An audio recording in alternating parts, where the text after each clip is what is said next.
Esta es una actividad para mí muy particular por varias cosas. Primero, porque estamos presentando y conociendo a una persona una investigadora que viene trabajando desde hace mucho no en el instituto, pero sí en relaciones con investigadores e investigadoras del instituto, que es Bárbara Jaroszuk, una argentinista polaca, que ahora voy a mirar, si ustedes me disculpan, el machete de cómo le gusta a ella presentarse, pero lo que les puedo contar es que Bárbara viene trabajando hace décadas, diría, con la literatura latinoamericana y sobre todo argentina, y traduciendo, es traductora ni más ni menos que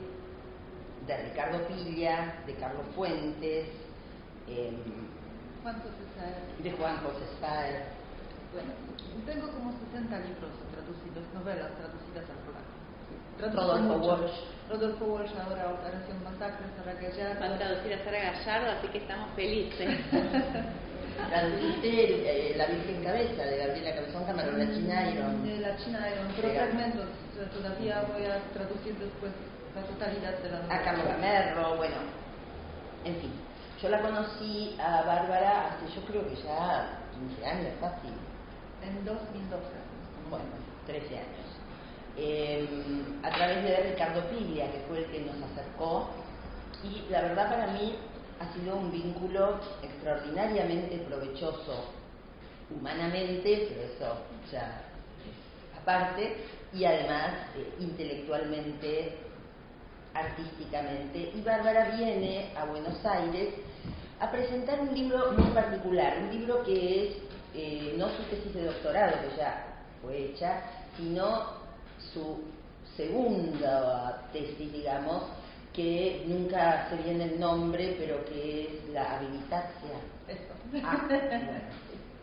Su habilitatia, que vendría a ser una especie de postdoc que la constituye docente titular en su facultad, en la Universidad de Varsovia. Bárbara dirige el grupo de argentinistas que se llama ELAR, Estudios de Literatura. Estudios literarios argentinistas. Alguna vez con el instituto hicimos un congreso que se llamaba El lado de acá, el lado de allá. Fue muy lindo. Se sigue haciendo cada vez. Ellas lo siguen haciendo con distintos investigadores e investigadoras argentinos. Bueno, quiero decir una cosa sola de este libro antes de darle la palabra a Lucía y después vamos a charlar un poco con Bárbara. Este libro, El siglo XIX en la narrativa argentina reciente, pueblo, agencia política y justicia social, bellísimo libro de tapas duras, extraordinariamente editado, lo sacó la editorial Brill, que es la primera editorial académica que existió en Europa, data del año 1683.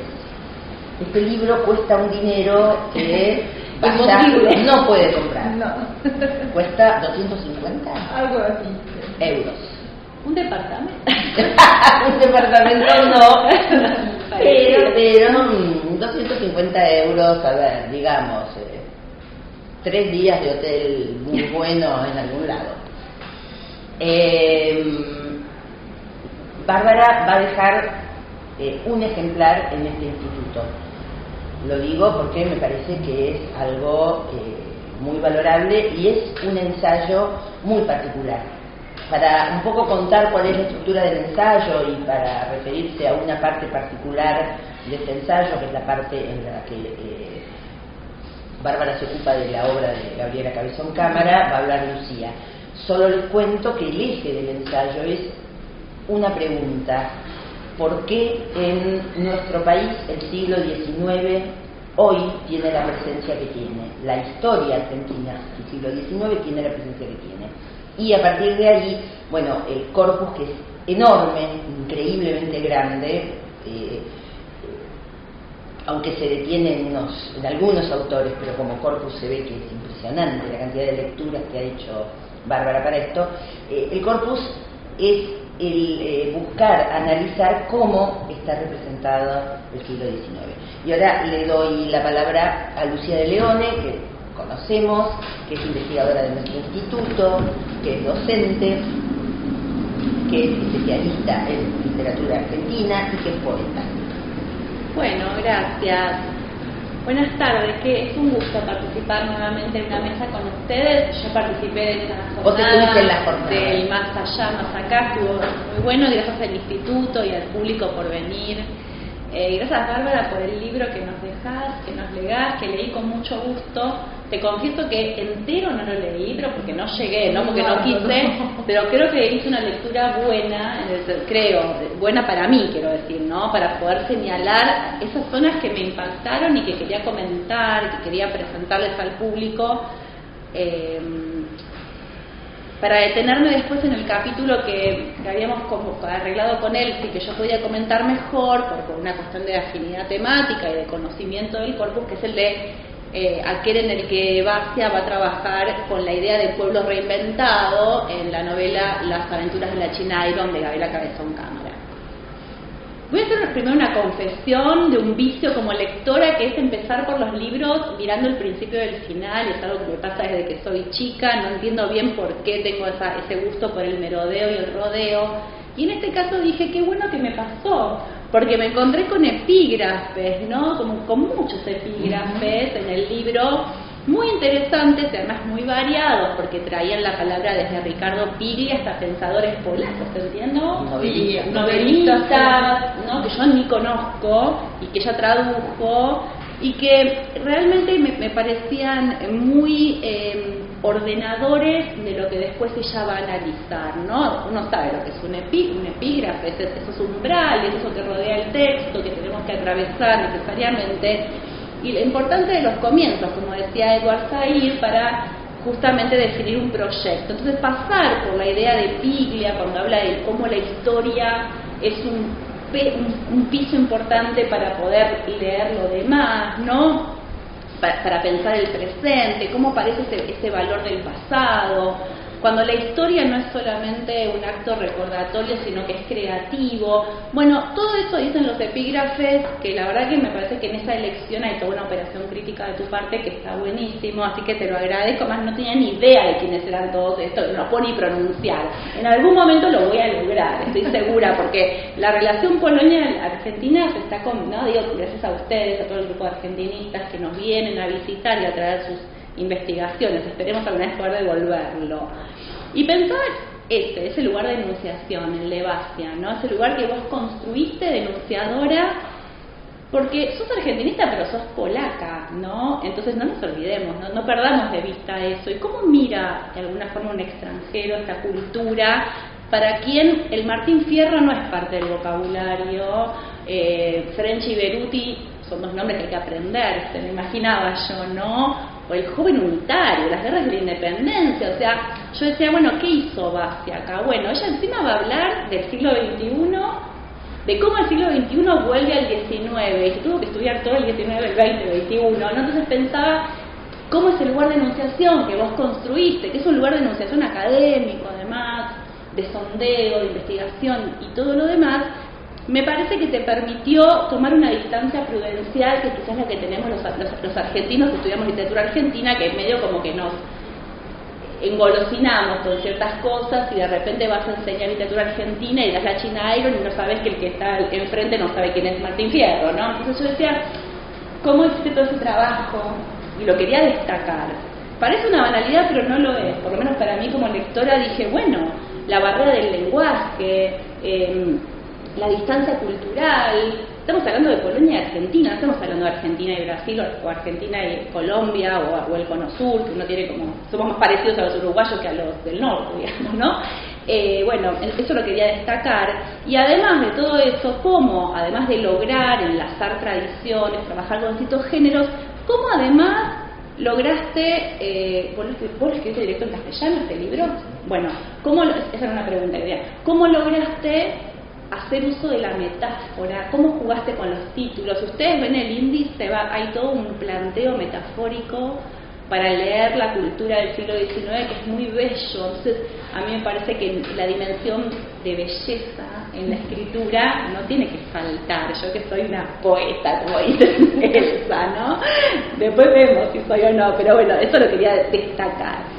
Entonces, ¿qué preguntas se hace este libro? Decía yo, bueno, un poco te voy ya lo dijo Elsie, ¿no? Pero, ¿por qué y de qué manera la narrativa argentina contemporánea tiene como esa obsesión con el siglo XIX? El siglo XIX parece ese blanco de seducción constante que nos está llamando todo el tiempo, ¿no? Y ¿de qué manera volver a ese siglo XIX? Dice Basia, que se leyó todos los teóricos habidos y por haber, pero me parece que Benjamin es uno de aquellos que más te convocó con sus ideas de la historia, en las tesis de la filosofía de la historia, que son ideas tan conmovedoras y que además fue como legión, ¿no? Porque tuvo mucho predicamento después en las reflexiones de Andy Warburg o de Didi Uberman, ¿no? Siempre vuelven a Benjamin para pensar este pasado no como un devenir tranquilo y demás, ¿no? Y no como una reconstrucción melancólica de ese pasado que fue mejor o peor, sino, ¿no?, para pensar el presente, ¿no? De qué manera este siglo XIX nos marca para pensar el presente político y social que estamos habitando. Y me parece que eso después lo podemos conversar, ¿no? Pero, o sea, vos, ¿qué fue lo que te pasó, no? Fuiste al corpus del 21 primero y volviste al 19. Se me ocurre que hiciste ese movimiento, ¿no? Hiciste un movimiento benjaminiano, te cuento, como desde el resto volviste ¿no? Desde esas ruinas.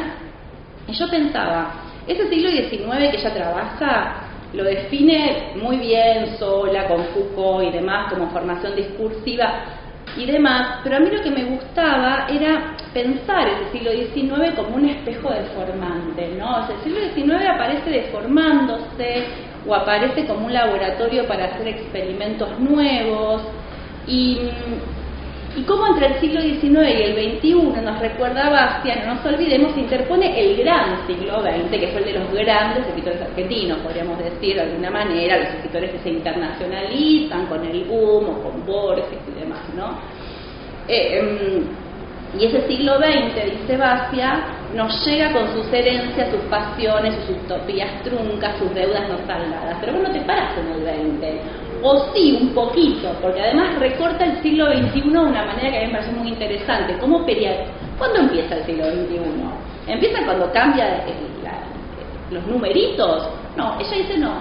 Hacia fines de los 90 ya podemos empezar a hablar de una sensibilidad del siglo XXI, por decirlo de alguna manera, porque bueno, desde la coyuntura política neoliberal, la emergencia de proyectos literarios y culturales de impacto en la cultura, ¿no? Uno podría decir que en los 90 hay un corte, las grandes novelas que vuelven a aparecer, escritores, ¿no? Esto también se estudió mucho en la universidad. Silvia Zahita, por ejemplo, ya dio un seminario sobre los años 90, ¿no? Entonces es un buen corte para pensar el siglo XXI como un inicio, no necesariamente como se miden las cronologías de una nación, por ejemplo, o de una era, ¿no? Eso me encantó. Después digo, se mandó con todo, porque trajo, ya lo dijo Elsa, ella arma un mapa enorme del siglo XXI. Podrías seguir y seguir, ¿no? Tuviste que cortar, en algún momento abandonaste, pues yo, no para. ¿Y qué hace ella? Trae novelas muy variadas, Martín Cohen, Elsa Drúcaro, Carlos Gamerro, Hugo Salas, Anna Hassi, Cabezón Cameron. Uno diría, ¿cómo unió estas novelas que no parecen tan simples? Bueno, y ahí estuvo tu creatividad, me parece. Ella no quiso organizar ni por periodos, ni por cronologías, ni siquiera por temas en el sentido estricto, sino que más bien quiso pensar desde sus modos de leer, lo que Josefina Luna llamaba el modo de leer, ¿no? ¿Cómo abordar estos textos? ¿De qué manera? ¿Qué perspectiva pongo para leerlos? Y ahí te copaste con una categoría que es la de David Viñas y las manchas temáticas, ¿no? Que funciona muy bien, me parece. No sé, funciona bien, uno quizás no sé, después te lo pregunto, ¿por qué justo, no, a Viñas? Pero bueno, entiendo por qué, ¿no? También, entiendo por qué también. ¿Y qué hacen estas nuevas ficciones a las que llaman romances desintegradores? Bueno, me parece, ¿no? O más o menos. Una cosita para explicar, porque antes, ¿Era otro título? El título era Romances desintegradores. El siglo XIX en la narrativa. ¿Y qué pasó? ¿No te gustó? Brill me dijo simplemente que no, que era demasiado poético. Yo les explicaba que hay una referencia, digamos, a Doris Daumer, a los romances desintegradores, etcétera, y ellos no, demasiado poético, tiene que ser simple, y por eso ese título bastante simple, digamos, que no me gusta, pero no fue mi idea fue romances desintegradores. A mí me encantó, porque además me parece que la palabra romance viene bien de la del origen de la novela, ¿no? Las romance, qué sé yo, cómo se dice, no tengo ni idea, pero digo, fuiste a trabajar novela, no trabajas otro tipo de texto, no trabajas ni libros de cuentos, no, ella trabaja un género también, que es la novela, que es el género, digamos, bueno, un género fundamental para la literatura argentina, aunque Borges lo haya escrito, quiero decir, ¿no? Porque si no parece que uno dice cualquier cosa. ¿Y qué hace Basia? Ella dice, bueno, toda la tradición literaria, la historia nacional se leyó desde pares binarios, ¿no? Desde una maquinaria binaria de lectura como civilización, barbarie, razón, pasión, pueblo, élite, y ella quiere ver cómo estos romances desintegradores vienen a dar vuelta, a salir de esos binarismos que en algunos casos también agregan el paquete sexo-género, varón-mujer, como en el caso de la China Iron, ¿no? O sea que habría como una doble desbinarización de la lectura. Por otro lado, a mí me pareció como muy conmovedor que vos dijeras que a vos no te interesaba ver por qué la Argentina no progresó como Estados Unidos, sino por qué fue una sociedad tan injusta. Es conmovedor. No sé si encontraste, yo creo que no encontraste la respuesta, pero sí encontraste en las ficciones, me parece a mí, una potencia que permite desestabilizar imaginarios heredados y que aunque sea por un ratito nos permiten pensar que el mundo podría ser de otra manera. Y que esas ficciones lo hacen desde el plano formal, no es que son... Hay un libro de Alejandra Laera que es ¿Por qué leer novelas?, ¿no? Donde ella dice, a mí no me interesa leer una novela más sobre el capitalismo, quiero ver la novela sobre el capitalismo desde su estructura formal, desde su especificidad literaria, que me produce. Y si te hace tambalear, aunque sea 5 minutos, la cabeza y decir, bueno, el capitalismo es esto y podría ser de otra manera, valió la pena, ¿no? Es en ese sentido, no de manera utilitaria, sino qué función puede tener. Otro punto que me encantó es que trabajaras con cierta idea del americanismo, ¿no? Traes la idea de Héctor Murena, leído por Dardo Escabino. Héctor Murena, que bueno, trae estas ideas de que lo americano es el pobre individualismo, y obviamente yo, ¿por qué me detengo en Murena? Porque a mí me interesa Sara Gallardo, y en ese momento que Murena pensaba esas cosas, Sara Gallardo escribía El País del Humo y Dice Juan, donde traía esta idea de lo americano nuevo, de esto americano contado desde la voz del vencido, y además porque les cuento que ella va a traducir El País del Humo de Sara Gallardo al polaco y estoy re contenta. No sé por qué me engancho yo, pero bueno, porque yo estudié mucho a Sara Gallardo, entonces bueno, es más, ya me colé y le dije que le quiero hacer el prólogo. Ya pasamos y además porque en el libro tiene Basia, en el capítulo primero, trabaja con un cuento de Sara, que es una nueva ciencia, donde justamente se plantea una idea sobre el pasado, sobre cómo trabajar con el pasado para hacer una nueva ciencia. Entonces me pareció como que todo cerraba. Ahora, la mancha temática que gana el libro es el pueblo, ¿no? Ella quiere leer distintas formulaciones de la idea de pueblo en estas relecturas del 19, en estas reversiones ficcionales a través de la idea de pueblo, que yo no voy a reponer acá eso porque hay un capítulo entero donde ella, yo no sé qué te leíste la biblioteca entera para definir pueblo, pero digamos que lo que vos más remarcás es que es un sujeto colectivo, cambiante y demás, ¿no?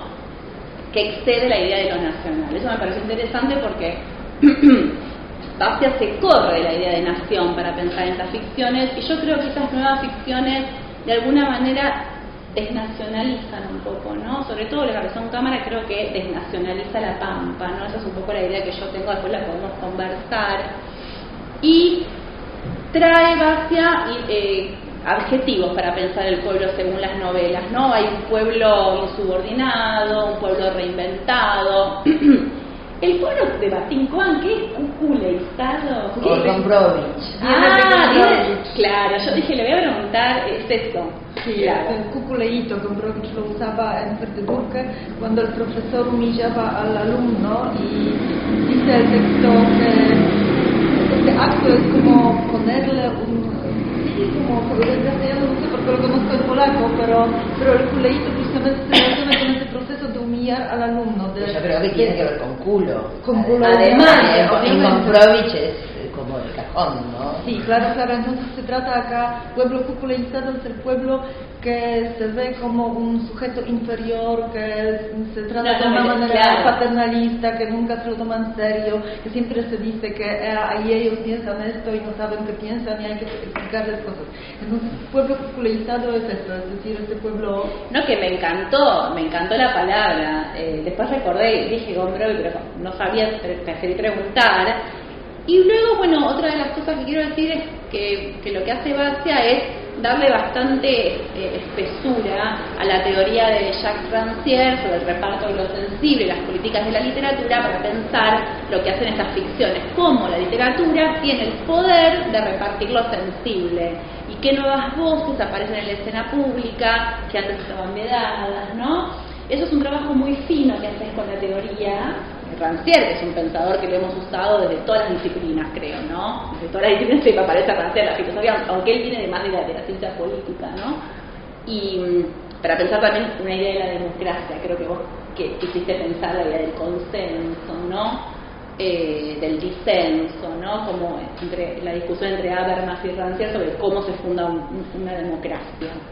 Bueno, ahora sí la China Iron. Esto para presentar un poquito el libro, pues ustedes tenían ganas de saber y es desde mi lugar. No sé si lo hice bien. Espero que sí.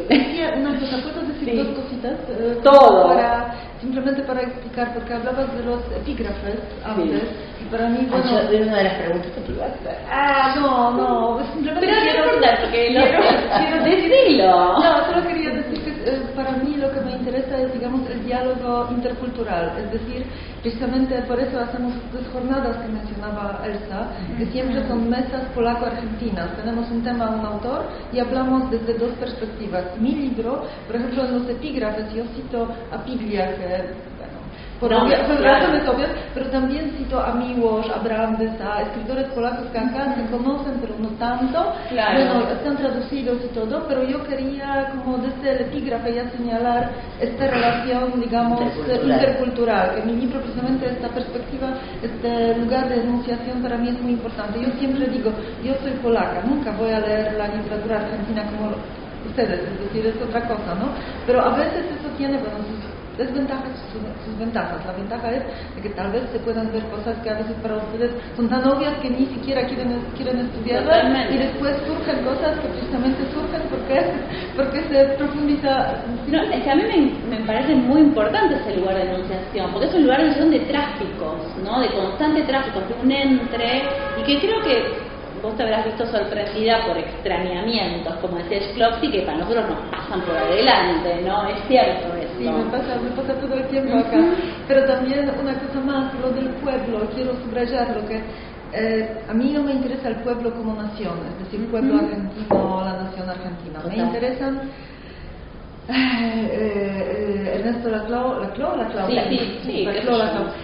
tiene este concepto de demandas incumplidas. Me interesan los sectores que tienen demandas incumplidas a lo largo del proceso histórico argentino. Entonces me interesa cómo en esos textos se deconstruye el concepto de nación para precisamente mostrar cómo detrás del concepto de nación se esconden esas demandas incumplidas, cómo se, por ejemplo, utilizaba, digamos, el himno o la bandera o esos mitos nacionales para precisamente poder explotar, digamos, a los que tienen las demandas incumplidas. Esa es mi idea principal, por eso el subtítulo es Pueblo, Agencia Política y Justicia Social, porque bueno, esa es la idea digamos, sí. principal del libro. No, está claro, y sobre todo, ahora que lo abordamos, el capítulo de Cabezón Cámara, donde aparecen estas ciudadanías históricamente vulneradas, ¿no? Como lo fue el gaucho en su momento, cuando escribe Martín Fierro Hernández, o la China, cuando lo escribe Cabezón Cámara, ¿no?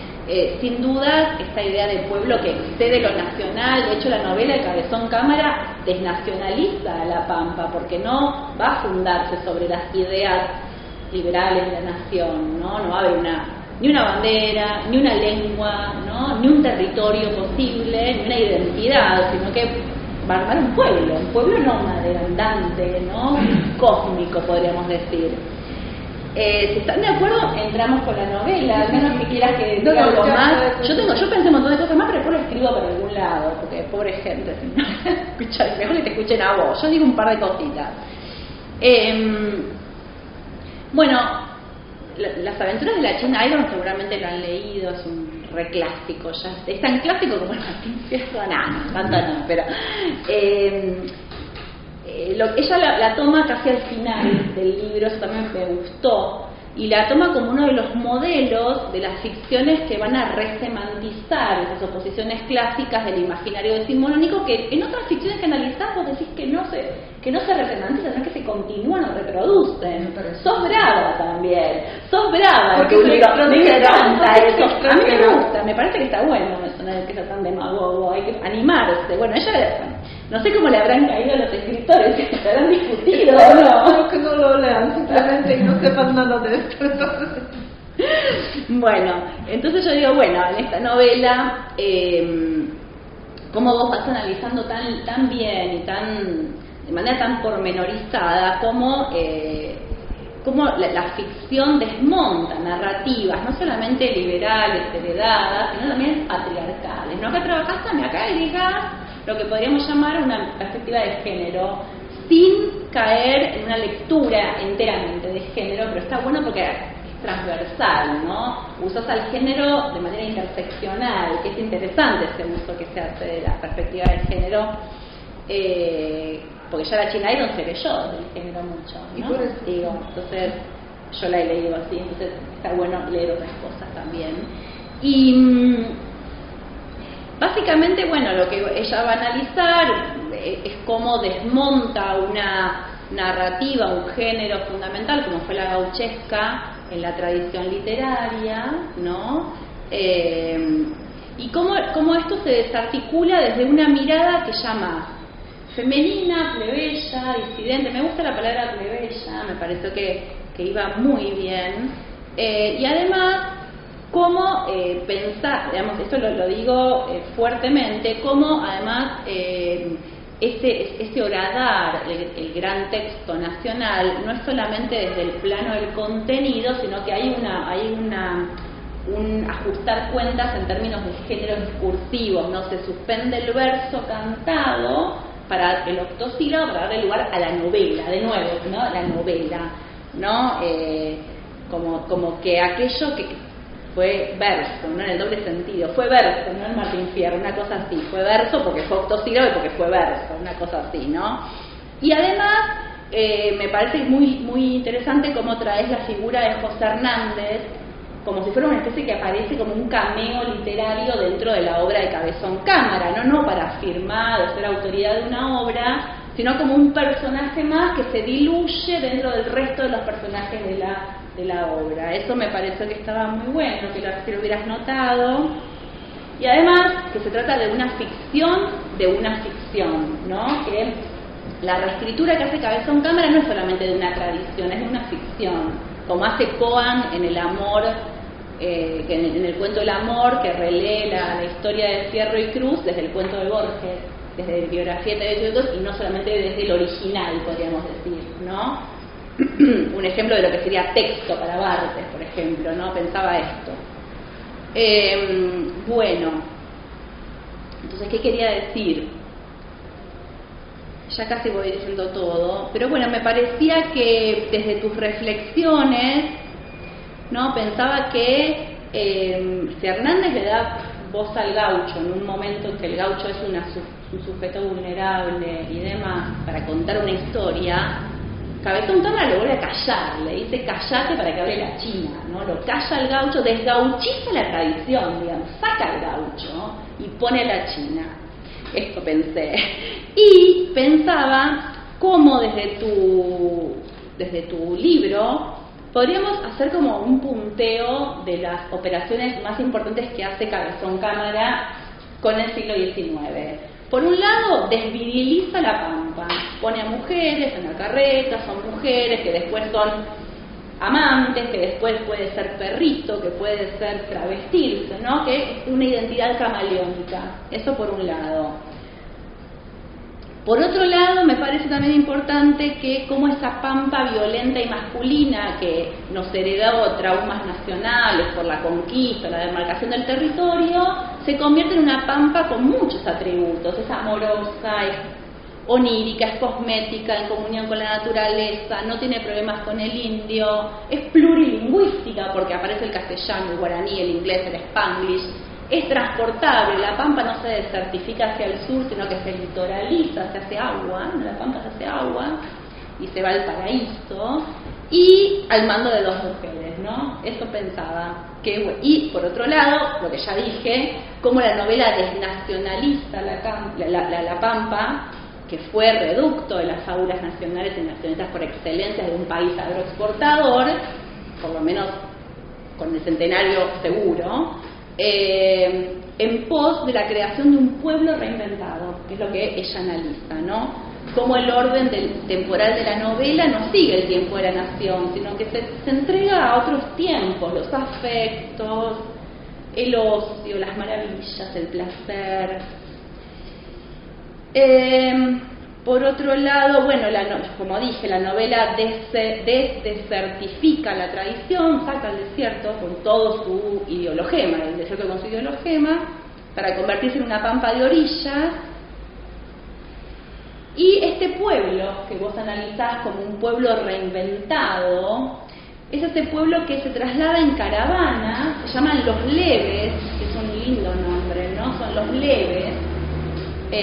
Cómo van decidiendo en común sus destinos, no hay jerarquías, no hay binarismos, no hay que discutir cuestiones de género, ¿no? Dice, hasta eso dice, no hay que discutir varones de género, y hay como una especie de mancomunión entre la naturaleza, el humano, el animal, donde el indio no es un problema, sino que es parte de... ¿no? Y van como todos juntos, ¿no? Van todos juntos armando a fundar una nueva comunidad o pueblo, no voy a decir nación ni patria, porque justamente no es eso lo que hace. Y cierro con... me lo anoté esto. Pensaba esto hacia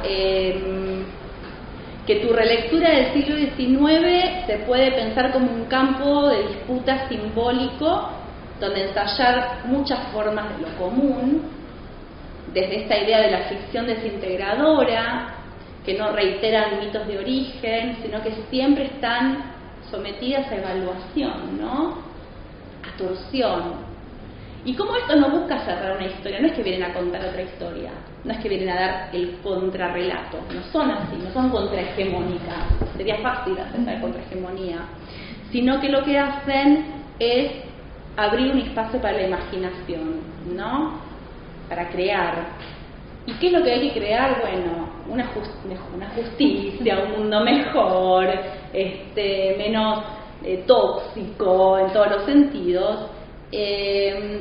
Y creo que algo que saco de tu libro es que a vos te interesan las ficciones que intervienen en el tejido social, no que cuentan un cuento, que intervienen directamente, que intervienen de la forma que sea, ¿no? Y eso me encantó. Y voy a tomar ella termina el libro con una frase muy bella, que es que la apuesta de todo su trabajo, de esta lectura desintegradora, es la de mejorar el mundo en que vivimos, que lo logre. Bueno, eso quería decir. Gracias. No, a vos.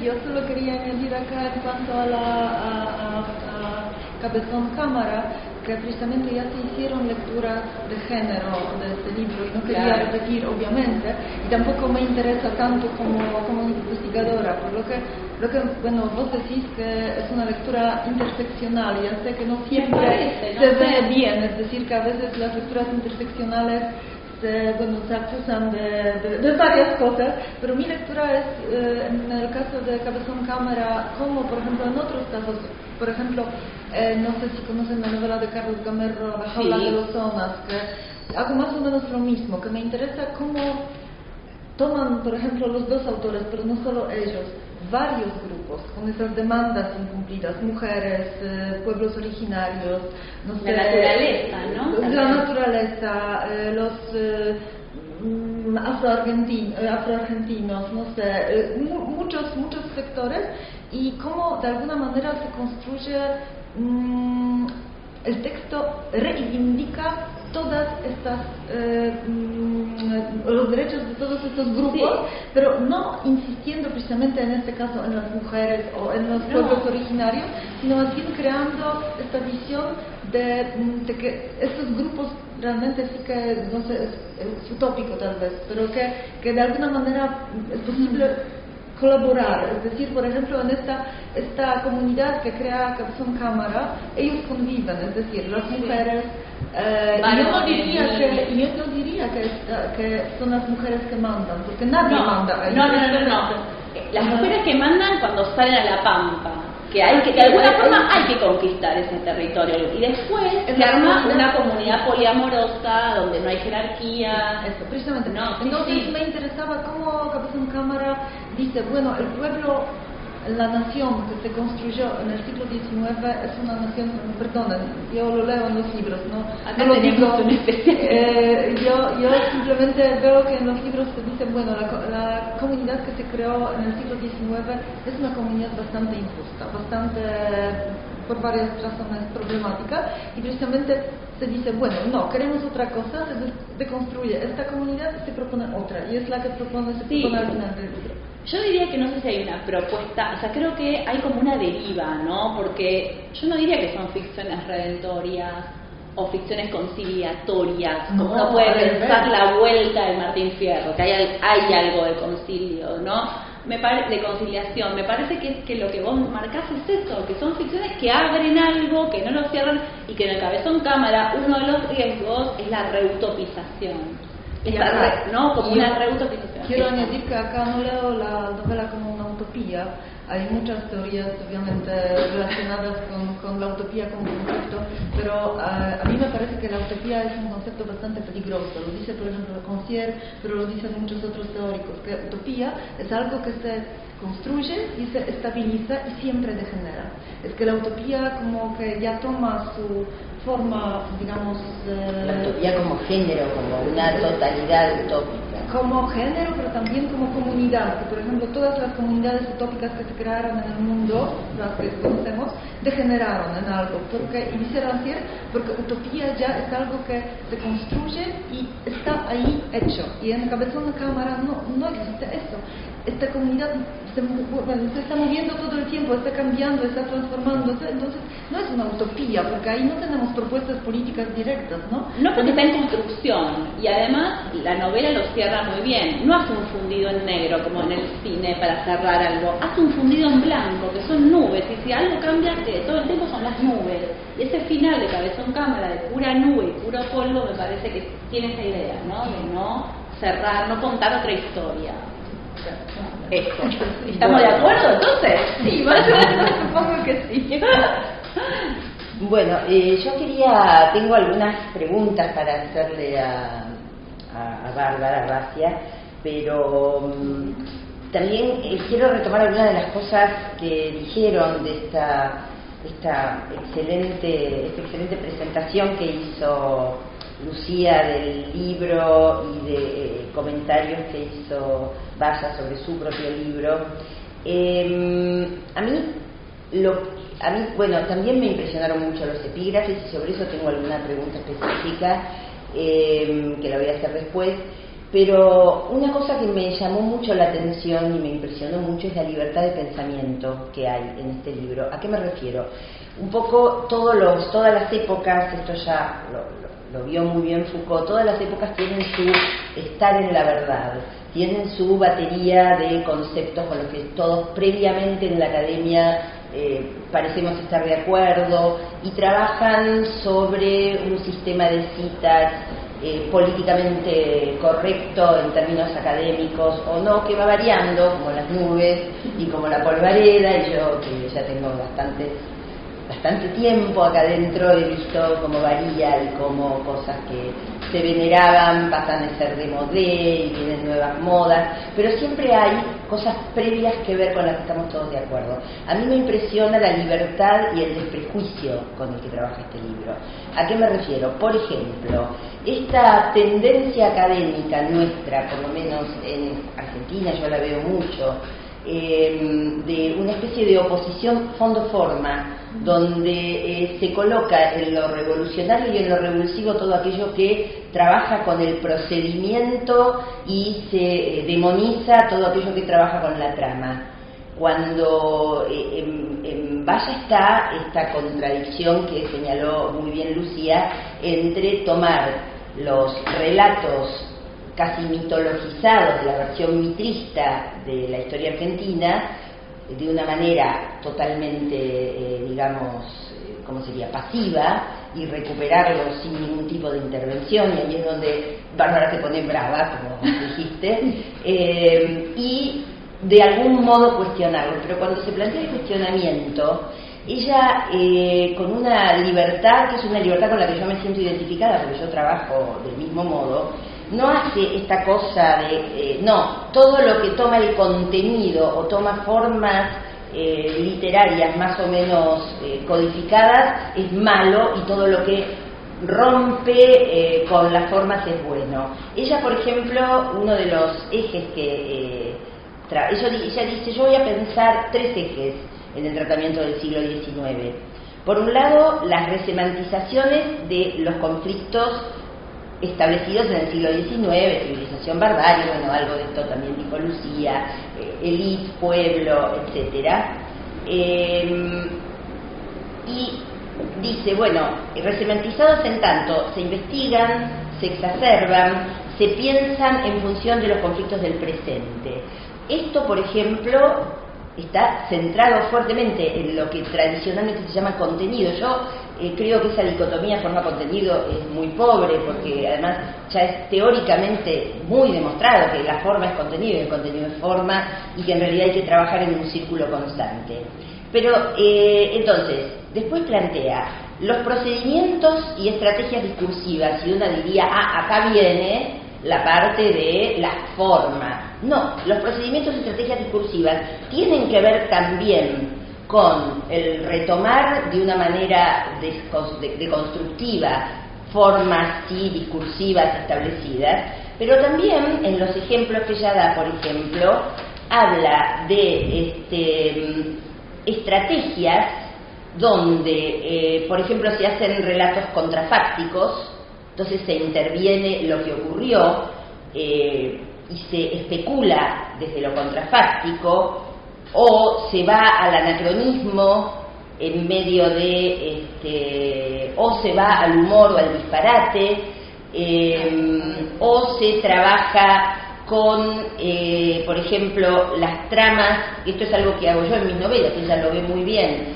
con las se hace trama ahí, en una reconstrucción aparentemente, o que juega a la verosimilitud, entre comillas, realista, que juega conscientemente a construir una verosimilitud realista, saco las comillas porque el realismo es un procedimiento como cualquier otro, así que no sé por qué, así que me estoy disculpando, no me disculpo de ninguna manera. Entonces, en un trabajo de verosimilitud realista, con una investigación muy puntillosa sobre los hechos, se arma una trama que es completamente imaginaria, ella dice rellenando las manchas blancas, ¿no? Y contrapone esto a otras novelas que plantean no se puede saber qué pasó. Y lo que yo hago es otra forma de decir no se puede saber qué pasó, porque rellenar las planchas blancas, es decir, esto que yo cuento existió porque me lo imagino yo. Y todo lo que hago, que es el juego de ponerlo en un escenario absolutamente construido por los hechos documentados, es un juego, porque adentro de esos hechos documentados hay personajes y hay hechos que muy bien podrían haber ocurrido, pero yo sé que se me ocurrieron a mí. No ocurrieron en la historia.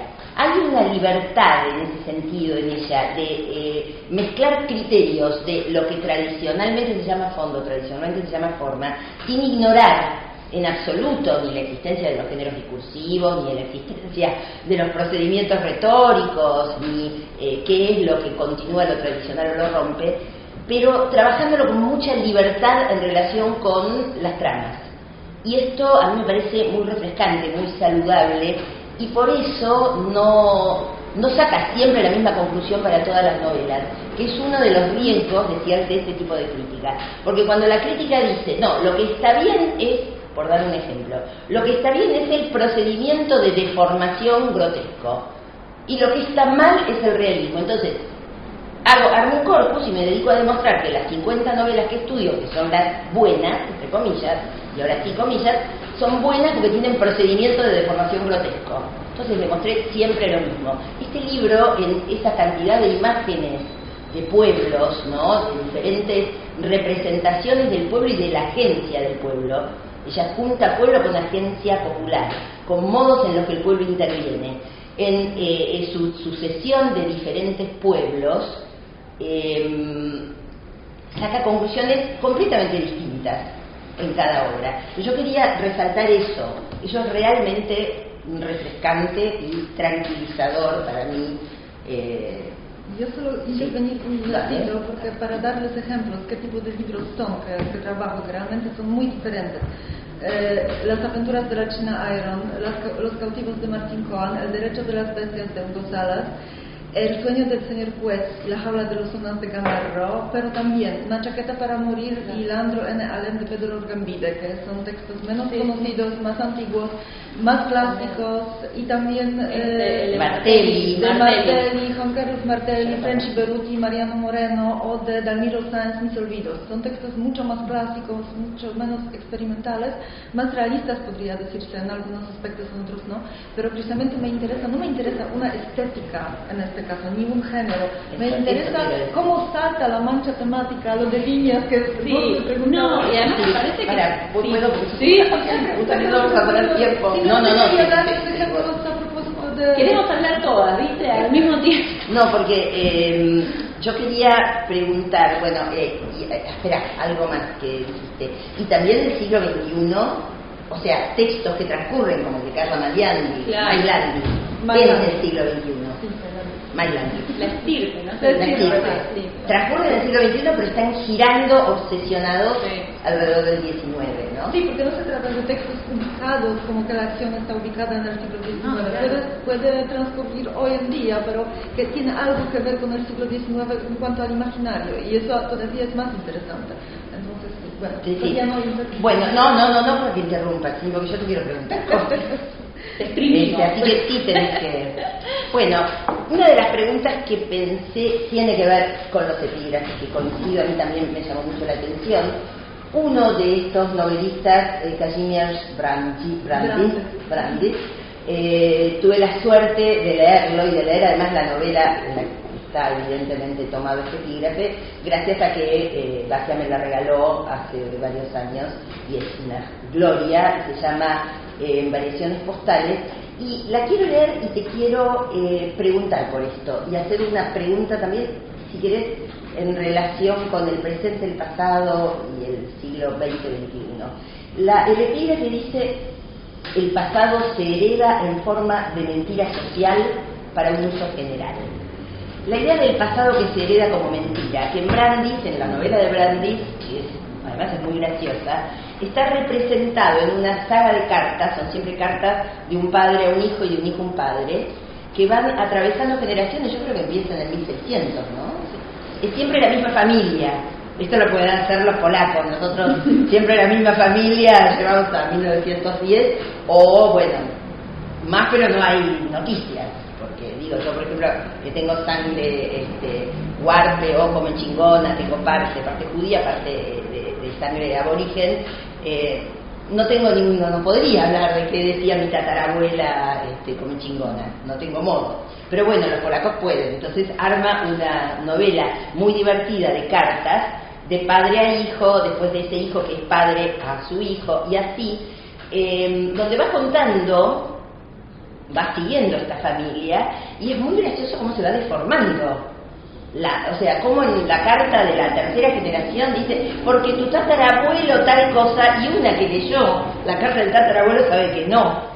Entonces, el tema de la mentira, esto llega, y acá va lo que te quería pedir que pensaras, porque esto llega al siglo XX. Brandis es un escritor que se tiene que ir, por supuesto, en fin, se tiene que ir de la Polonia tomada por el dominio soviético, y esto llega, la última carta es del hijo que emigró, que logró ir a Occidente, al padre, y es una carta terrible. Y la sensación de la mentira y de la historia oficial y de la construcción de una mentira para el consumo y el poder, de una manera muy, muy sutil y no para nada simplificada está. Entonces, mi pregunta un poco es, ¿qué pensás vos de las relaciones desde hoy en Argentina hacia atrás? Y de toda esta discusión historiográfica de la que das cuenta en el libro, porque en el libro aparece, en relación con este epígrafe, o dicho de otro modo, ¿por qué elegiste este epígrafe para este libro? Porque a mí me parece que todos estamos participando en una lucha, suena mal, pero que todos estamos participando en una lucha discursiva, que obviamente estamos creando versiones, estamos creando imaginarios, todos. Y no es ingenuo, no es inocente. Tenemos como nuestros intereses siempre que nos rigen, ¿no? Y cada cuento, cada novela, cada texto histórico, no solo Mitre, todos tenían su objetivo muy concreto, económico, político, no sé qué. Y me interesa cómo precisamente esa mentira que se construye, porque yo veo la historia siempre, perdón, pero para mí el discurso histórico siempre es un tipo de mentira. Es decir, bueno, no siempre una mentira malintencionada, muchas veces una mentira bien intencionada, pero una mentira en el sentido de que no da cuenta de lo que pasó, sino inventa un imaginario acerca. Es imposible. Claro, y por eso precisamente este epígrafe, porque a mí me parece que estos textos del siglo XXI lo ven, es decir, no pretenden, no quieren crear una versión, digamos, antihegemónica, o una versión verdadera, ni nada. Juegan con estas posibilidades discursivas y dicen, esto es mentira, esto fue mentira, eso sí, eso también es una mentira, que yo estoy creando para obtener un objetivo. Y eso me interesa como un procedimiento también ideológico, la verdad, y por eso es epígrafe. No sé si respondo a tu pregunta. Claramente. Con lo divididos que están ahora, pero en Polonia pasa lo mismo. Es decir, si por ejemplo yo leo La Nación y Página 12, son dos cuentos muy diferentes de lo que está pasando. Y yo digo, pero ¿qué pasa? Esta me cuenta algo, alguien me cuenta otra cosa y otra vez no me entienden. Y en Polonia pasa lo mismo y se siente como incluso corporalmente esta tensión de versiones y eso se ve en la literatura y es lo que quiero demostrar, más o menos. No sé si en esto que vos decís, la mentira en la literatura es un modo de juego saludable porque está exhibiendo la ficción. Para mí es muy Piglia, ¿no? La cosa del complot, la teoría del complot. Pensaba en eso y también pensaba en que los textos que vos elegís no son textos que vienen no solamente reponen la voz del silenciado, no son testimoniales, o no los lees así, como testimonio, o como el portavoz, o que vienen a redimirse. Eso me encanta, esa mirada. Vos decís, sí, es mucho más profundo. Es más profundo. A mí no me interesa una lectura descolonial, decía, ¿no? Porque capaz que no son los textos para trabajar lo de colonial, quiero decir. No, y yo creo que porque es, otra vez, si nos quedamos ahí buscamos siempre lo mismo. Claro. Lo mismo con el género, ¿no? En ese sentido, digo, yo que siempre trabajé con el género desde la década del 80, que vengo, digamos que soy feminista y vengo investigando todo esto, nunca hice una crítica que fuera exclusivamente de género, porque el género no es una abstracción, el género está en relación con un montón de cosas. Atraviesa, no es una mirada que atraviesa. Es una mirada que atraviesa y no es necesario leer mujeres violadas o golpeadas para encontrar una perspectiva de género. Miro como mujer, no me puedo sacar es un modo de la leer, mujer tal de... cual. Bueno, otra pregunta. Vos decís con mucho énfasis en el libro que la vuelta al siglo XIX que hay en la literatura reciente argentina es diferente de otras literaturas latinoamericanas, que no está así, no con esa intensidad. No, es que porque en Polonia normalmente se estudian las literaturas latinoamericanas como un tipo de totalidad. Mis colegas, por ejemplo, leen la literatura chilena, la argentina, la boliviana, la venezolana. Yo me concentro en la argentina, pero veo también las otras y veo que no existe eso. Eso es exclusivamente argentino. ¿Qué cosa es La obsesión la con el obsesión XIX. con el siglo XIX. Eso no existe en la literatura boliviana, ni en la chilena, ni en la mexicana. Y precisamente esa fue la pregunta inicial. ¿Por qué ustedes, los argentinos, tienen esta obsesión? ¿Qué pasa acá y por qué acá? ¿Por qué no en otros lugares? Porque en otros lugares no. Es que yo tengo el corpus de este texto mío son como 60 novelas. Esa es la otra pregunta que te iba a hacer. ¿Cuánto leíste para esto? Es impresionante. Yo 60 estuve novelas. escribiendo este libro, fueron 10 años de trabajo, ¿no? Claro.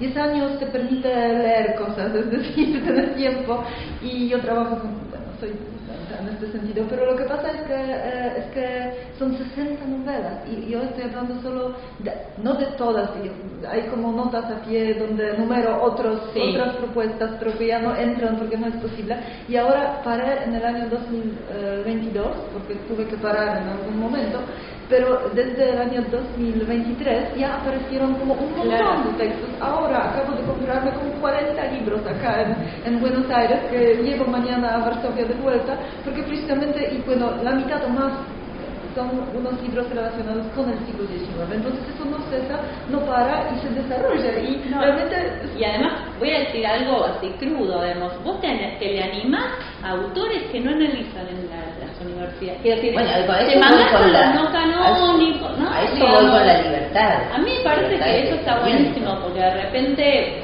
pones a Cabezón Cámara, que es de escritora de culto, pero recontra consagrada en las academias, con Andajasi, que tuvo su... y haces eso, y te animás, y no sé qué tiene que ver eso, con esa libertad que dices, quizás con que... Creo que soy extranjera. No sé, no lo quise decir tan... Las leyes deja vigentes no... Bueno, pero eso vuelve todo muy saludable. En Los prisioneros de la torre yo también hablo de todo. Sí, bueno, pensá en tu libro. Yo creo que eso suma, eso gana. ¿Cuántos textos tomaste para pensar la narración? No, bueno, ahí debe haber como... 100, no, hay más, hay varios cientos. O sea que... Pero también trabajé casi 10 años. Claro. Sí. De todos modos, esa libertad permite ver cosas. Y esa libertad además donde lo que te gusta, haya o sea, quede bien o quede mal decirlo, lo que te gusta, y lo que no te gusta, quede bien o quede mal decirlo. A mí tampoco me interesa si un libro es bueno o malo, porque acá hay libros que son como realmente buenos, y hay libros que desde el punto de vista literario, no tanto, ¿me entienden? Pero no me interesa la calidad, literaria, ni, la ideología, del autor empírico, tipo Andajasi, ¿no? Eso Andajasi como pronuncian, nunca sé. Pero yo le digo es un libro extraño, es este libro... El varón, la matriarca y la sierva. Acaba de publicar otro también relacionado. Sí, acabo de comprármelo. Son libros bastante problemáticos. El imaginario que se construye ahí es un imaginario bastante elitista, bastante repugnante, la verdad. Pero eso no me... está ahí, es decir, es una parte de la literatura argentina, entonces hay que estudiarlo, y además La Mancha Pueblo está ahí, hay que estudiarlo. Entonces, a mí me parece que eso de ser extranjera es lo básico, ¿ok? Yo hago algo en Polonia, pensar mucho en cómo van a reaccionar, por ejemplo, algunos escritores que me... Porque ese es el problema de trabajar con el siglo XXI, que estás escribiendo y hablando sobre lo que te cruzas en el Congreso y lo ves en el pasillo, entonces Tal cual. No quiero profundizar en este tema porque ahora me da miedo, pero sí. Son escritores, nada más. Hay una relación que también es muy interesante, con la que parte el libro, es una relación con el presente muy fuerte. Una tesis fuerte del comienzo del libro de Bárbara es que pareciera, que yo creo que es una de las explicaciones, de las hipótesis de por qué la obsesión con el siglo XIX, que hay algo que ella llama miedo histórico, miedo a, como si nosotros, los escritores, las escritoras, tuviéramos la sensación de que hay que proteger la fuerza, la potencia de la memoria, porque a la sociedad no le interesa, ¿no? O algo así. ¿Cómo es eso? Sí, un poco esto, pero también a mí me parece que hoy en día, bueno, lo sabemos, las injusticias, las desigualdades van creciendo en todo el mundo, y a mí me parece que precisamente la presencia de esta mancha, es decir, del pueblo, de ellos, de los de abajo que están ahí en las villas y no sé dónde, eso se hace cada vez más importante precisamente por el neofeudalismo, por, digamos, bueno, la cosa está relacionada con el poder de las multinacionales, los bancos, ¿me entienden? Es decir, que estamos viviendo en una sociedad que se hace cada vez problemática desde el punto de vista social. Polonia, por ejemplo, es un país bastante igualitario, porque el comunismo hizo cosas, digamos, para igualar a la sociedad. Pero lo que pasa es que la Argentina no, obviamente, Argentina no es un país así. Entonces a mí me interesa cómo estos textos de alguna manera comentan las desigualdades contemporáneas, utilizando, como decía antes Lucía, el siglo XIX como tipo de laboratorio. Es decir, ahí están todos los problemas que también están acá, ahora. Y me parece que, bueno, no me interesa esto como un estudio del siglo XIX, me interesa esto como un estudio del siglo XXI, el nuestro. Más o menos. Porque lo estás pensando todo eso con los recursos del presente. Todo el tiempo. Todo el tiempo se piensa, por eso es tan lindo el análisis. Es la combinación de erudición y creatividad y conciencia del presente que tiene este libro es realmente muy impresionante, es para sacarse el sombrero. Una última cosa y después por ahí podemos abrir, yo tengo más cosas, pero por ahí podemos abrir un poco a la charla. Algo respecto de romances desintegradores, y que es algo que también cuando hablaba Lucía y hablaba Basia, yo lo pensaba, lo había escrito.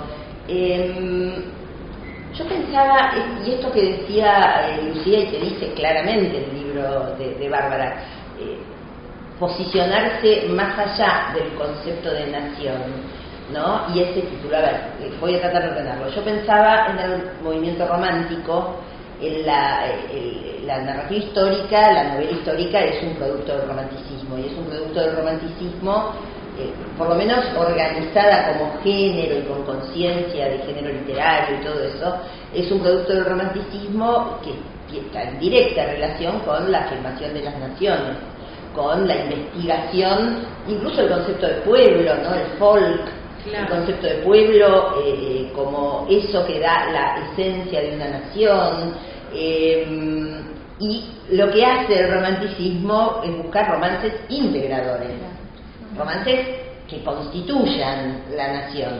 Es muy fuerte el concepto de Valla, de romances desintegradores, que a veces tiene que ver directamente con el román, como decías vos, con la idea de la novela, a veces tiene que ver con los romances sexuales, eróticos. Yo pensaba también la idea del romance con el siglo XIX, como que hay como un romance. Todo pero desintegrador, claro. Porque todo el tiempo lo que se está buscando acá no es reconstituir el concepto, o sea, lo que a Bárbara le interesa señalar en sus análisis, y lo que rescata de los textos cuando los rescata, pasa por en qué medida desintegran ese concepto de pueblo.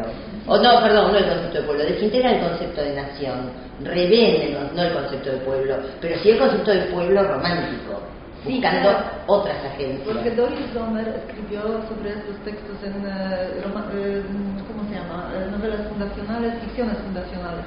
Ahí ella hablaba de estas ficciones donde se presentaba una pareja, y esta pareja, a pesar de las dificultades, al final se reunía y formaba una familia feliz, y la familia feliz era, digamos, la nación, sí, en miniatura.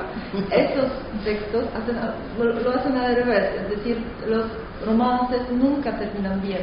Es decir, acá las uniones no se realizan, la familia no se forma. Es decir, nunca llegamos a este punto de la consagración del consenso, digamos. Todo está en movimiento, en lucha, es muy difícil, y precisamente esa es la idea, de demostrar cómo se deconstruye también el concepto de familia. La estirpe de Carla Mariani es un buen ejemplo. Sí, la mujer ahí, no sé si sí, conocen la novela, pero la mujer ahí, por razones históricas, digamos, deja a su familia, es decir, no quiere convivir con su familia, no puede, es decir, físicamente. Y se desmemoriza, ¿no? También Además, eso, sí. también se deshace la familia como tal. Sí, el hijo de ella pasa a ser el chico, sí. el marido está ahí tratando de ver cómo arregla todo y ella se va por Ella otro se pone la lado. trenza. Y ella ¿No? está con Se su- pone la trenza. Bueno, pero estas ideas no son ideas. Y esto, perdón, transcurre en el siglo XXI y es como que el horror del XIX penetra en esa familia. Y la desintegra. Y la Y la desintegra. desintegra. Claro, el 19 destruyendo el 21. Sí, Y ahora esta idea es linda también. La de ver, sí.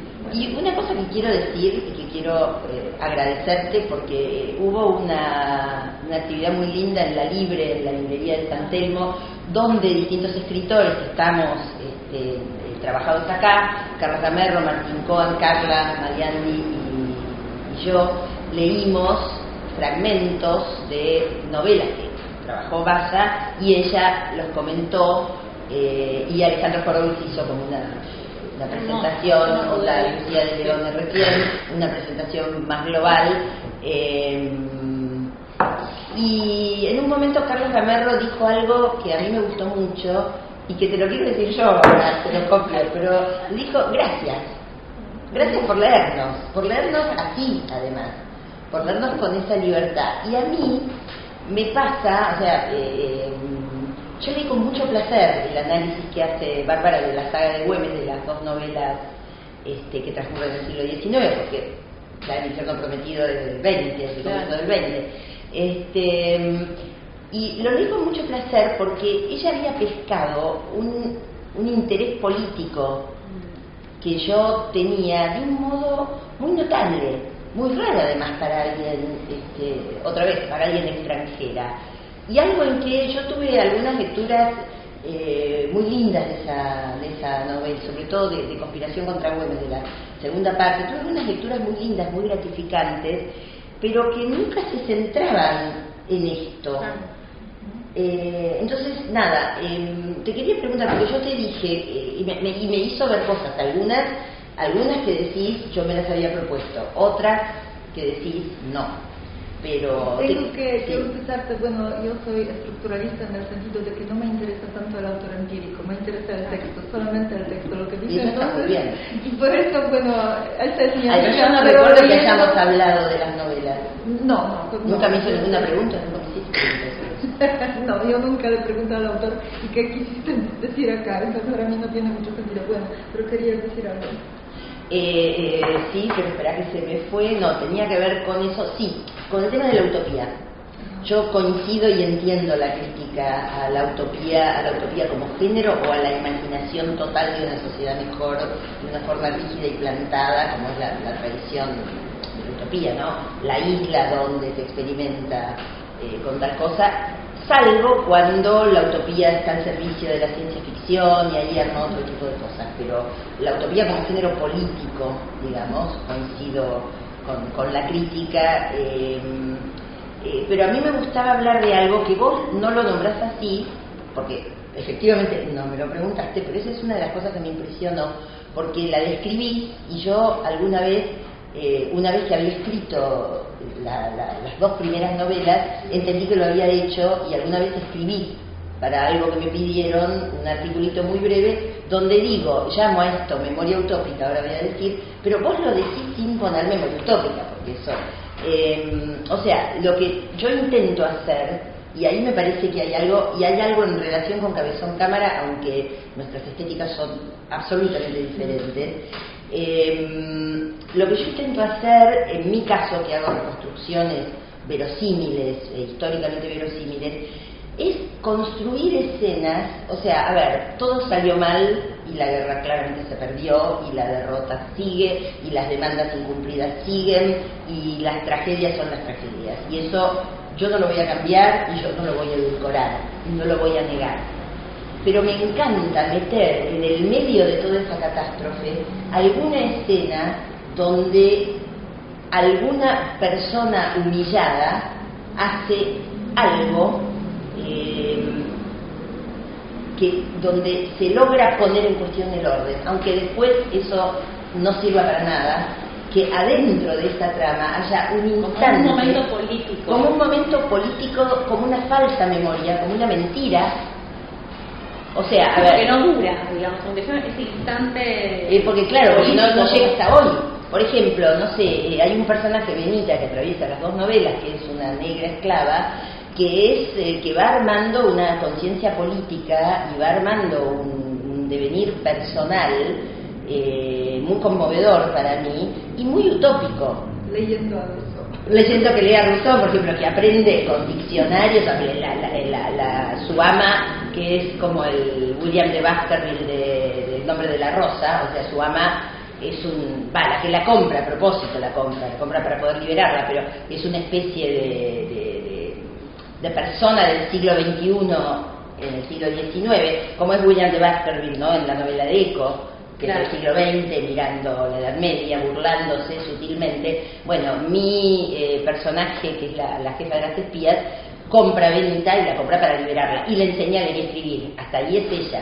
Después es Benita, que efectivamente se entusiasma y empieza a Rousseau, y tiene un diccionario, y con un esfuerzo enorme se embebe de las ideas de la Ilustración, y con una ingenuidad total cree que que toda persona que lee esos libros va a pensar lo mismo que ella y va a estar como ella. Pero yo sé que no existe, ni que no existió Benita, pero a mí me encanta imaginarme que por lo menos una fue así. A lo mejor hubo una así, además. ¿Se puede todo? Sí, es lo que dice Rancière, es decir, la excepción. Bueno, la China Iron también es una excepción. A eso yo lo llamo memoria utópica. Claro, bueno, creo que de memoria utópica. Como que Rancière habla del momento político del obrero que está en la obra y de repente mira al cielo y poetiza, aunque sea un minuto, ese obrero se desasigna de los lugares que la sociedad le dio y hace un acto político. Bueno, y que con la ficción cuentes a ese obrero en una situación. Ahí está la potencia. Ahí, claro. Bueno. Yo tengo una pregunta. Si el siglo XXI habla sobre el siglo XIX, ¿sobre quién habla el XIX? ¿Sobre el XIX o no? Sobre la coyuntura. Muy buena pregunta. Es una buena pregunta que hay que pensar. Hoy me comí.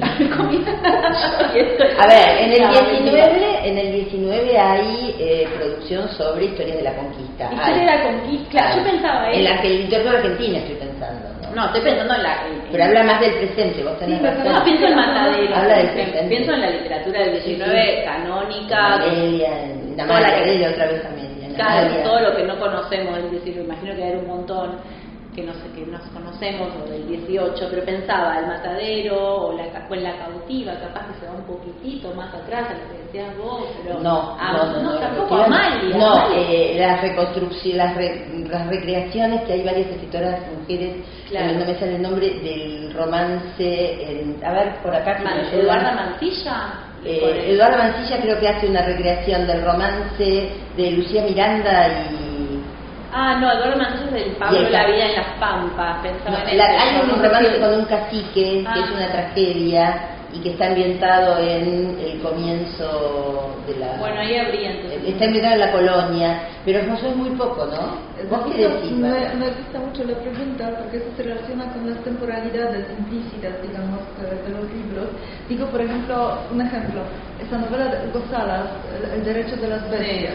Genial. Retoma Amalia, pero lo retoma es frase por frase. Es decir, no sé si leyeron la novela de Salas, pero es absolutamente magnífica, porque, bueno, obviamente no todas las frases de mármol, porque es una novela muy larga, Amalia, y El derecho de las bestias más corta, pero hay muchos fragmentos que reescriben parte por parte, frase por frase Amalia, pero Amalia es un texto antirracista. El derecho de las bestias es un texto antiperonista, pero irónicamente porque se hace esta crítica del peronismo feroz desde el siglo XXI, ¿me entienden? Es decir, es que Amalia pensaba en el presente, es decir, hablaba del erotismo respondiendo a su pregunta. Contemporáneo. Y el derecho de las bestias, en teoría, habla del siglo XIX con Amalia y del siglo XX con el peronismo, y Perón y el derecho de las bestias, el título y todo, pero al mismo tiempo trabaja el presente. Entonces acá tenemos como tres temporalidades implícitas en el texto, y eso me gusta mucho, pero me parece que eso no existe en Amalia, porque en Amalia simplemente existe el pensamiento actual, es decir, ahora está, bueno, no estoy segura, tal vez. No, está bien, y además está claramente politizada esa novela, o la leímos politizada, ¿no? Totalmente ideologizada. La de Salas también, sí, no, pero no, en sí, Salas sí. están las tres temporalidades. Pero en Salas me parece como que no toma tanto partido, ¿no? Sí, retoma. Es una especie de cargada de burla feroz al gorilismo en términos notables, sí. De hecho se llama el derecho de las bestias del pueblo. Me gusta la palabra que usa para pueblo, ¿no? Bestias. Es muy buena. Es tremenda. Victorio Ocampo es, ahí hay una cosa de Amalia es Victorio Ocampo y Enrique Pezzoni es Eduardo. Claro. Sí, hay personajes directamente, cuando se toman personajes decimonónicos y se transcriben, digamos, y ¿me entienden? Son como parejas, entonces Amalia, Victoria, etcétera, etcétera. Muy divertida la novela. Bueno, sí. Bueno, no sé si ya podríamos, sí, tenemos media horita para charlar si quieren, y si no, seguimos acá. Somos pocos. Sí. ¿Estabas segura? Yo obviamente no leí el libro, y muchos del corpus que trataste tampoco, algunos sí. Y bueno, me abrió muchas cosas y puntas interesantes. Y tengo como la sensación, a partir de la parte del corpus que yo leí, que muchas de las vueltas al siglo XIX se hacen a través de los grandes textos canónicos. O sea, que no es una imaginación histórica a la manera, por ejemplo, de lo que había hecho en los 80 Andrés Rivera, o que toma directamente a Castello, lo que sea, sino que el Martín Fierro principalmente, o sea, como spin-off o derivaciones o contrafácticas o contratópicas con Martín Fierro, con Amalia, con La Cautiva. Y eso en particular que merece alguna reflexión, el hecho de que no sea una cosa como la novela de Cristo, como que sea a través de los textos, de los grandes textos, que sean los trampolines por los cuales se puede volver a siglo XIX. Bueno, sí, yo leo directamente estos textos míos en un diálogo continuo con esos textos decimonónicos, porque es un diálogo evidente, es decir, toda la generación 37 precisamente, ¿me entienden? Por ejemplo, cuando Cohen escribe Los cautivos, él se refiere, bueno, en su texto a un imaginario, y este imaginario está codificado en los textos de la generación, digamos, del 37. Y cada texto mío parte de un texto concreto, como Hugo Salas de Amalia, Cabezón Cámara de Martín Fierro, y para mí sirve simplemente como, bueno, es fundamental, sin eso no se podría hacer este análisis, porque yo miro cómo precisamente estos textos míos de alguna manera contradicen lo que se decía en los textos decimonónicos, en los textos canónicos. Es cierto eso, y supongo que tu trabajo es tremendo porque tenés, como ella señaló, las dos dimensiones. Primero ir al texto, al originario y al otro que lo contesta. Pero si hay algo a leer en eso de que se aborde el pasado a través de obras ya escritas, no a través de X relación con archivos, pero no siempre, ¿sabes? No, hay muchos textos que no hacen eso. Hay algunos. Estoy hablando de una cantidad significativa, no claro. Un poco como esta idea de que son ficciones de ficciones, digamos, ¿no? O de lugares ya constituidos, o si hay alguna clase de facilidad de desprender algo de un texto ya dicho, o si hay algo del siglo XXI en la literatura sobre la literatura, pero bueno. Entonces, lo que pregunta es por los casos de intertextualidad, pero yo insisto en que no sé si son tantos, porque estoy mirando Frenchi Beruti y Mariano Moreno de Juan Carlos Martelli, creo que no hace eso. La saga de Güemes mía no hace eso. Cielo de tambores de Ana Gloria Moya tampoco. No, serían los cautivos de Coan, claro. El de Sala, Mis olvidos de David Sáenz no lo leí, no sé.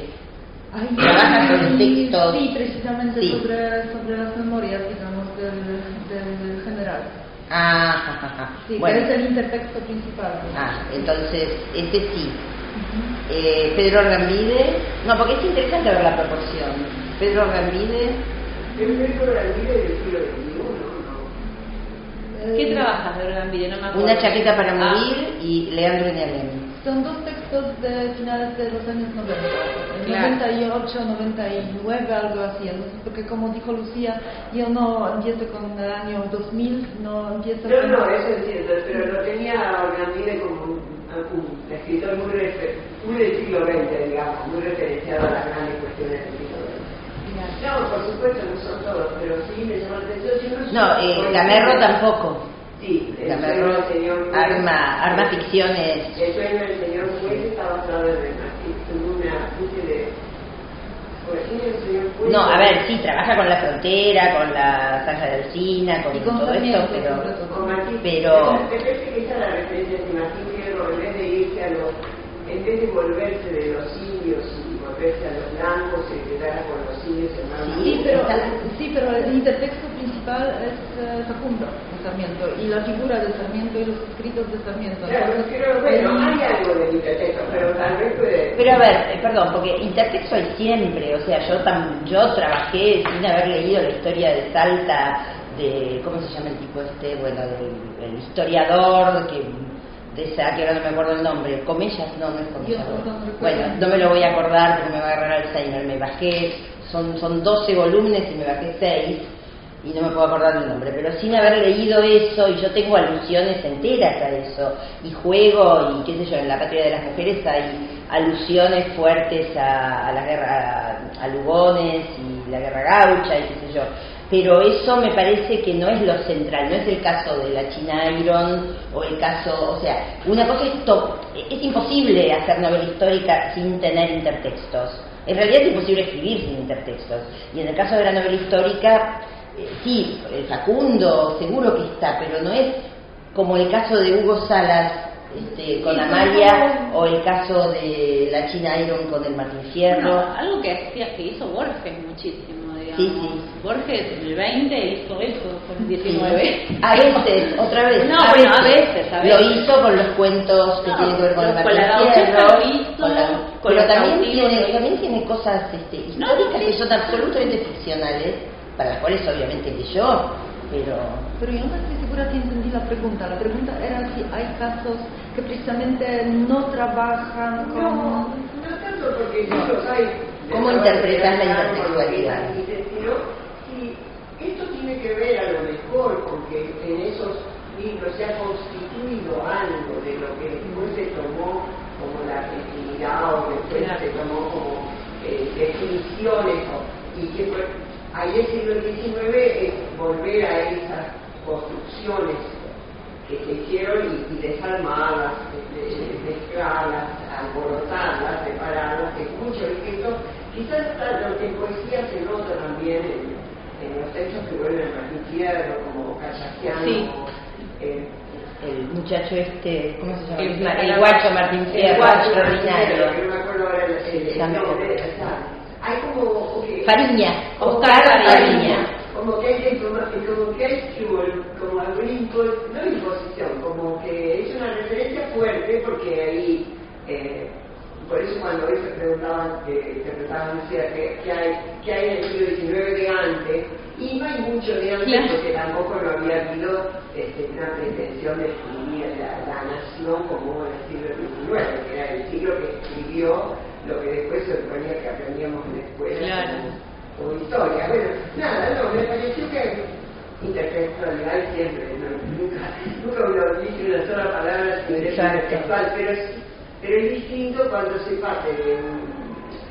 Sí, cuando eso sagrado, y se hace algo con él, qué sé yo, que yo notaba eso bastante reiterado en algunas obras que yo sí leí, y no retaste los delitos. Sí, bueno, estoy pensando en el libro de María Rosa Lojo a partir de Mansilla, ¿cómo se llama? Bueno, ella habla de Lojo. De los favoritos, ya desde Aira, ¿no? Desde la María que trabaja Aira, bueno, como que esos libros median entre nosotros y a través de estas escrituras, esos libros median entre nosotros y el pasado, ¿verdad?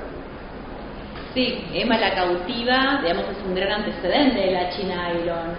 Pero me parece que no se va a cualquier lado. Pero pienso un poco en lo que dice Isabel. Pienso en Isabel, lo que dice, que además yo la cursé cuando cursé con Sarlo, que vos eras profe, vimos Emma la cautiva, me acuerdo una vez.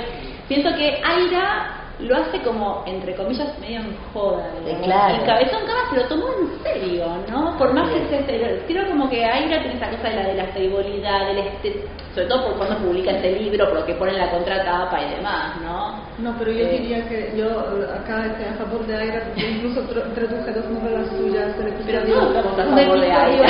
No, yo no estoy a favor de Aira, que conste. Y así, por eso lo digo. Traduje esta novela, un episodio en la vida del pintor viajero, que es una parte de la serie esta sobre la pampa, la liebre, Emma la cautiva y precisamente un episodio. Y a mí me parece que lo que hace él ahí, aunque vos decís se me joda y todo, pero es muy serio, es decir, el trabajo político que se realiza dentro, decolonial, postcolonial, pero también, digamos, un poco marxista incluso. Yo leo muchas cosas de Aira y me parece que él sí que empieza varias cosas que después están en el Cabezón Cámara, por ejemplo, la edad entre los indios, que empieza en Aira, es decir, lo que hace el Cabezón Cámara con los indios elegantes que están ahí. Bueno, y esos europeos que vienen como bárbaros frente a ellos, eso empieza en Aira. Es precisamente eso es un gran antecedente, pero con 2 políticas de literatura distintas. Y hablar de una frivolidad en Aira no es denigrar ni decir que no lo hace en serio ni nada. Tiene que ver con un tipo de estética buscada, un efecto, algo declarado por el mismo escritor. Bueno, ese efecto existe, ese efecto. O sea, en La liebre por lo menos no hay algo despolitizante en eso. Yo diría que no, precisamente es una lectura. Vienen esos blancos, de los naturalistas, ¿no? A la Pampa, y esos naturalistas que supuestamente iban a civilizar la Pampa se descomponen como sujetos. La Pampa los descompone y resulta que precisamente los que están ahí en la Pampa son más fuertes como simbólicamente y políticamente que esos invasores y esos civilizadores europeos. Entonces para mí es muy político, es decir, sumamente político y muy postcolonial. Es decir, bueno, sí, pero es Aira. Hay una novela de Daniel Gebel que salió en estos últimos tiempos sobre Alsina, sobre la franja de Alsina. Te digo por si te... ¿Y cómo se titula? Ay, ya... Tendré que ir a... No me acuerdo ahora. Bueno, me mata. Voy a preguntarte. Pero hay una, te digo por si que te llevaste 50 novelas para que te lleves 51. Hasta las librerías acá. ¿Qué horas cierran? Y hasta las 8 o 9 fácil. Sí, depende. Las de Corrientes. O por lo menos por la mañana puedo todavía comprarme esta porque no la La tengo. lengua del malón se llama. Ah, no, esa sí que la tengo. Bueno. La menciono acá, entonces acá. Pero esa que hacemos. La lengua del malón es bastante como... Sí. Que no grabes esto, por favor. No, eso no lo clipees. Esa parte no se clipea. Bueno, salvo como Mickey Ghost. Bueno, sí, vamos a ir terminando, si te parece. Gracias. Muchas gracias, Isabel. Chao. Bueno, ¿alguna cosita más? ¿Alguna...? A mí me pareció muy interesante el dominio que tiene, se volviendo a esa pregunta, esto que hablaban inicialmente de ser una mujer polaca feminista.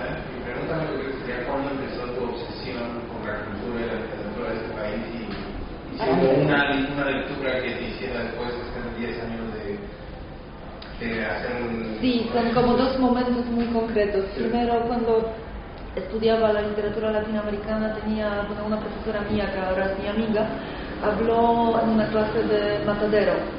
y habló de tal manera que realmente me quedé completamente fascinada con el Matadero y el imaginario y lo político y cómo se usaba el texto para precisamente luchar políticamente dentro de la sociedad argentina. Y el segundo momento es lo de Piglia, que leí Respiración Artificial, después traduje Respiración Artificial al polaco, y para mí precisamente después hablé con Piglia y ese momento de hablar con él y de leer su novela fue este momento cuando decidí que iba a dedicarme a estudiar este tema precisamente porque en la respiración artificial del siglo XIX es fundamental, ¿no? Y se hace una lectura muy concreta de este siglo, muy provocativa, muy problemática tal vez. Y bueno, a mí me parece que precisamente Piglia y Aira son como dos polos para mí, que yo me oriento siempre entre... ¿Y Aira cuándo lo descubriste? Más tarde, un poco más tarde, pero bueno, hasta unos 15 años. Entonces, bueno, respondiendo a tu pregunta, en Polonia tenemos ahora, Argentina está de moda, académicamente, digo. En la academia vamos todo para allá. Bueno, yo vengo de allá. Se estudia mucho la literatura argentina, que hay muchos estudiantes que quieren venir, incluso algunos doctorantes vienen y, bueno, son como 2 o 3 años que pasan acá en Argentina estudiando. Entonces realmente tenemos como una ola argentinista ahora en sí, en Yo creo que es más peso tiene en el ámbito académico, sin duda. Sí. ¿Y a qué lo atribuís? Perdona la pregunta. No. Yo creo que a la tradición narrativa, cómo se ha distribuido a nivel editorial. Supongo que tú en términos generales, tú vas a una librería en España y vas a encontrar en Hispanoamericana un mayor número de autores argentinos. Y en cuanto a la academia, bueno, supongo que por supuesto va de la mano, ¿no? Pero en España en concreto yo creo que hay 3 focos de estudio de literatura argentina que serían en la Universidad de Salamanca, la Universidad de Granada y la Complutense de Madrid. Son como los que... Granada, Salamanca y la Complutense. Bueno, lo estoy anotando para después entrar en en todo. Salamanca hay mucho estudio de literatura, bueno, en concreto argentina. Y Chile también tiene cierto. Chile también, diría que Argentina y Chile son como... Cono sur, es el cono sur. Chile, Argentina, Uruguay quizás menos, es más raro estudiar autoras uruguayas, pero sí que diría que Argentina en primer lugar y luego ya Chile. Sería académicamente hablando. Llévennos por el mundo. Invítennos. Bueno, queridos, yo como digo, tengo 60 novelas traducidas al polaco y son en la mayoría de los casos textos argentinos y sigo trabajando, entonces supongo que espero que eso ayude también a Seguro, claro. Muchas Sí, gracias. bueno.